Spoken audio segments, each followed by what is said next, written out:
Page number 53, यहाँ पर हमारा स्टार्ट होता है ग्रामर सेक्शन, ठीक है, व्याकरण भाग।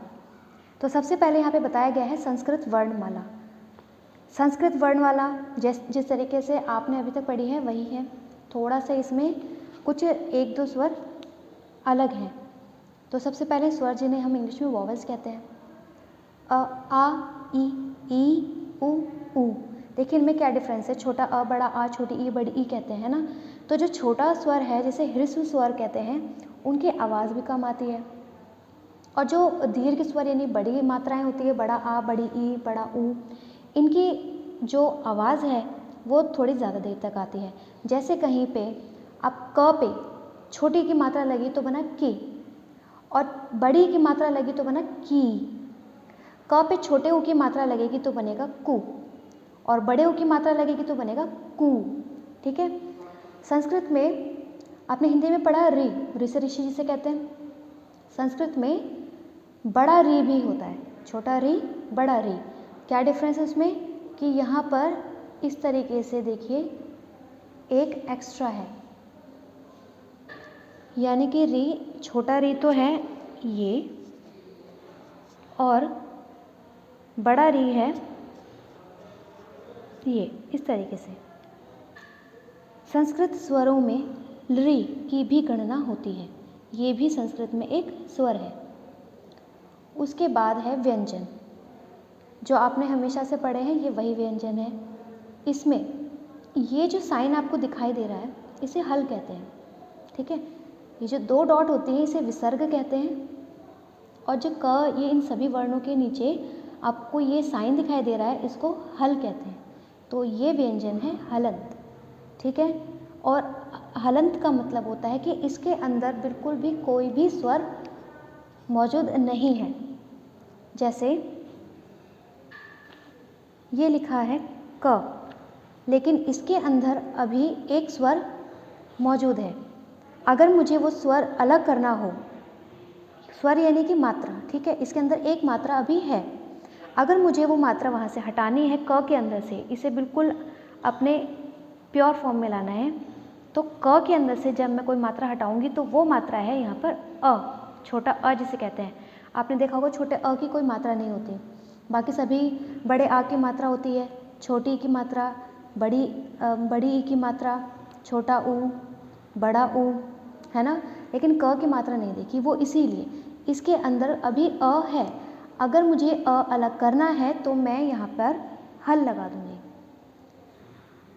अगर आपने लिखा क तो इसका मतलब है कि इसके अंदर ये अ अभी है, और अगर इस अ को भी इसमें से अलग करना हो तो हल लग जाता है। अब इसके अंदर कुछ भी नहीं है, कोई भी व्यंजन हो, ग है, अभी मैंने इसमें हल नहीं लगाया, तो इसका मतलब है कि इसके अंदर अ मौजूद है। उस अ को अगर मुझे निकालना हो तो मैं पहले उसे अलग कर दूंगी और यहाँ पे हल लगाया जाएगा, ठीक है। तो जिसके अंदर कोई मात्रा ना दिखाई दे तो समझिए उसमें अ है, वरना तो बाकी मात्राएं तो दिखाई दे ही जाती हैं। अब देखिए व्यंजन प्लस स्वर, व्यंजन में स्वर कैसे जुड़ते हैं, जो कि मैंने अभी बताया बिल्कुल वही है। इन व्यंजन में अ जुड़ा तो हल हट जाएगा, क में ऊ जुड़ा तो कु बन जाएगा, मतलब हल तो हट ही जाएगा। समय जब मात्रा जुड़ेगी तो हल तो हट ही जाएगा। छोटे ऊ की मात्रा है, ए की मात्रा लगा दी कै बन गया, क पे आ की मात्रा लगाई का बन गया, क पे बड़े ऊ की मात्रा लगाई कु बन गया, ठीक है। क पे री की मात्रा लगाई क्री बन गया। ये इस तरीके से मात्रा इसमें जोड़ दी गई हैं। तो कॉपी में आप क्या करेंगे कि कॉपी का बिल्कुल बीच का एक पार्ट लेंगे, यानी कि आप हाफ कॉपी को अपना रीडर बनाएंगे और हाफ कॉपी को ग्रामर बनाएंगे। तो उसमें आपको क्या करना है, संस्कृत इस तरीके से लिखना है, संस्कृत वर्णमाला, पहले आप स्वर लिखेंगे जैसे यहाँ मैंने दिखाया है, उसके बाद आप व्यंजन लिखेंगे। देखिए आपके 5 ग्रुप होते हैं, कवर्ग, चवर्ग, टवर्ग, तवर्ग, पवर्ग।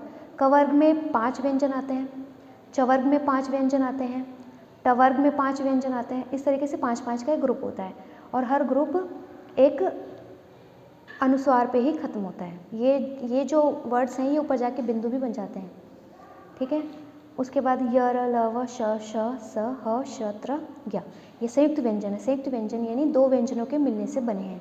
फिर आप कॉपी में व्यंजन प्लस स्वर भी लिखेंगे जैसा कि अभी मैंने बताया। उसके बाद पेज नंबर 54 पे आता है संज्ञा, और संज्ञा में सबसे पहले आपका होगा लिंग परिचय। संस्कृत भाषा में 3 लिंग होते हैं और 3 ही वचन होते हैं। 3 लिंग है पुल्लिंग, स्त्रीलिंग और नपुंसकलिंग। 3 वचन है एक वचन, द्विवचन, बहुवचन। एक वचन यानी एक से संबंधित, द्विवचन 2 से संबंधित और बहुवचन 2 से अधिक। तो देखिए अकारांत पुल्लिंग शब्द, सबसे पहले आपको बताया गया अकारांत पुल्लिंग शब्द। अकारांत पुल्लिंग शब्द का मतलब होता है कि वो शब्द जो पुल्लिंग है और अकारांत है यानी कि अ पर खत्म है, अ की मात्रा पर। जैसे कि यहाँ पे शब्द दिए गए हैं बालक, क में कोई मात्रा है नहीं, कोई मात्रा नहीं है, इसका मतलब इसमें अ है। इस क में कोई मात्रा नहीं है यानी कि अ है। नर, र, त, क, इनमें आपको कोई मात्रा दिखाई दी नहीं, और जिसमें कोई मात्रा नहीं है इसका मतलब उसमें अ है। तो जो शब्द अ पर खत्म होते हैं और पुल्लिंग होते हैं वो अकारांत पुल्लिंग शब्द कहलाते हैं। इसी तरीके से आकारांत स्त्रीलिंग शब्द यानी वो शब्द जो आ पर, बड़ी आ की मात्रा पर, मतलब आ की मात्रा पर खत्म होते हैं और स्त्रीलिंग होते हैं, उन्हें आकारांत स्त्रीलिंग शब्द कहते हैं। जैसे बालिका, माला, कलिका, इन सब में देखिए सबके लास्ट में आ की मात्रा है ना।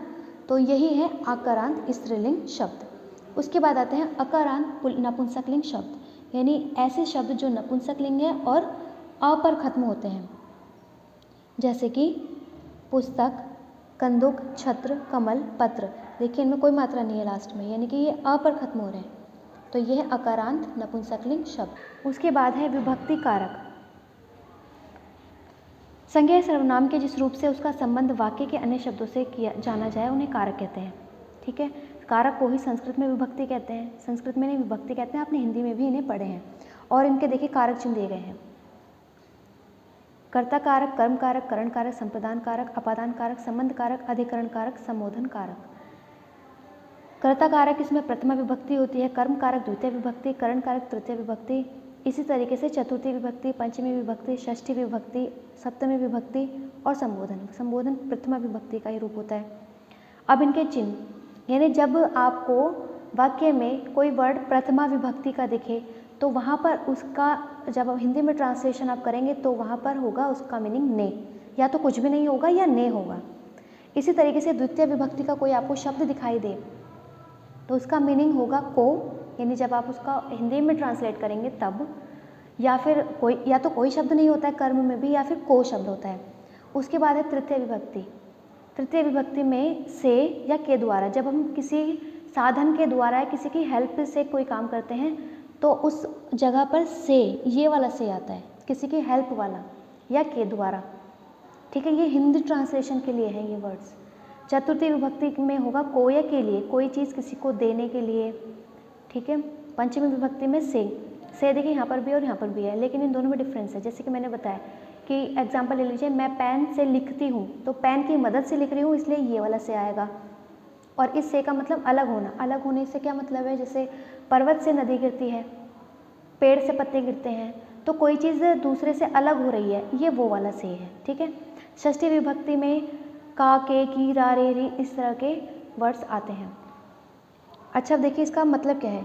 फर्स्ट है कर्ता कारक, प्रथमा विभक्ति, बालक है, बालको, बालकः, इसका मतलब है एक बालक ने, दो बालकों ने, अनेक बालकों ने। अभी आपने देखा कर्ता कारक प्रथमा विभक्ति की हिंदी क्या होती है, ने।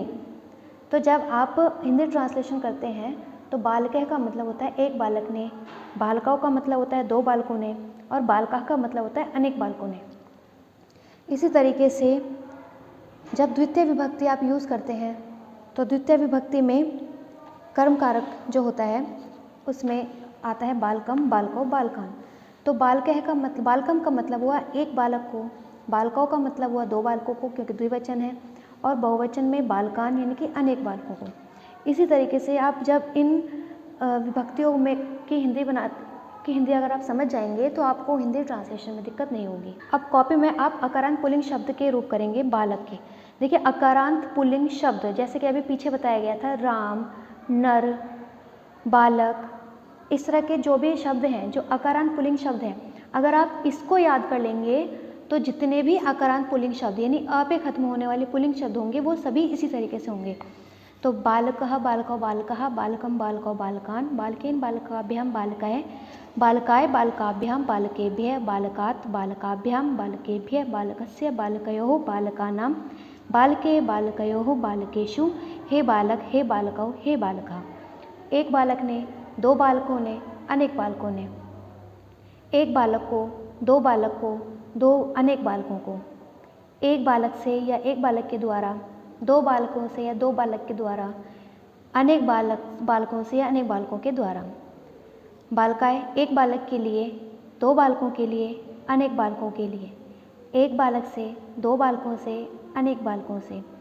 एक बालक का, एक बालक, दो बालकों का, अनेक बालकों का। एक बालक में या एक बालक पर, दो बालकों में या दो बालकों पर, अनेक बालकों में या अनेक बालकों पर। और संबोधन यानी जब किसी को पुकारते हैं, किसी से बात करते हैं, तब संबोधन का प्रयोग होता है। तो देखिए जितने भी ये अन्य अकारांत पुल्लिंग शब्द है, बाल, जैसे कि मैंने अभी बताया, सब अ पे खत्म हो रहे हैं और पुल्लिंग शब्द हैं। तो अगर आपने ये लर्न कर लिया तो समझिए ये सभी भी इसी की तरह ही होते हैं। अब बाल है, सिर्फ आपको क यहाँ से रिमूव करना है। तो क्या बना? बाल है, बालो बाला, बालकम बाल, बालम बालो बालान, बालन बालाभ्याम बालय, बालाय बालाभ्याम बालेभ्य, बालात बालाभ्याम बालेभ्य, बालस्य बालयो बालनाम, बाले बालयो बालेषु। पुत्र के रूप भी इसी तरीके से होंगे। पुत्र पुत्र पुत्र पुत्रम पुत्र पुत्रान पुत्रेन पुत्राभ्याम पुत्र पुत्राय पुत्राभ्याम पुत्रेभ्य। सभी जितने भी होंगे, मतलब आपने एक लर्न करना है, उसके बेस पे आप सभी कर सकते हैं ये, ठीक है। और अगर आप कारक के सभी चिन्ह लर्न कर लेते हैं तो आपको इनकी हिंदी बनाने में भी आसानी होगी।